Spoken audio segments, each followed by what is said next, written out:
రాజ్యాంగ దినోత్సవ వేడుకలు విద్యుత్ శాఖ అధికారులు జరుపుకున్నారు. దేశ రాజ్యాంగాన్ని గౌరవిద్దాం, రాజ్యాంగ పదాలను ఆచరిద్దాం అనే విధంగా దేశ రాజ్యాంగ దినోత్సవ శుభాకాంక్షలు తెలుపుతూ రాజ్యాంగం ఏర్పడి 75 సంవత్సరాలు గడుస్తున్న రాజ్యాంగాన్ని రచించిన నేత బాబాసాహెబ్ అంబేద్కర్ ఎంతో గొప్ప మహనీయుడని డాక్టర్ అంబేద్కర్ చిత్రపటానికి ఘనంగా నివాళులర్పించారు. రాజ్యాంగం రచించడంతో ఎంతో స్వేచ్ఛగా బతుకుతున్నామని విద్యుత్ శాఖ ఏఐ కృష్ణ అన్నారు.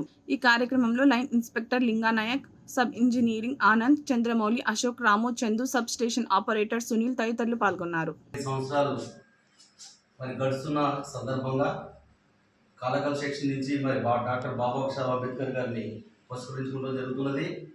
అందరూ కూడా రాజ్యాంగానికి లోబడి భారతదేశ విలువలను కాపాడాలని కోరుకుంటూ సెలవు తీసుకుంటారు.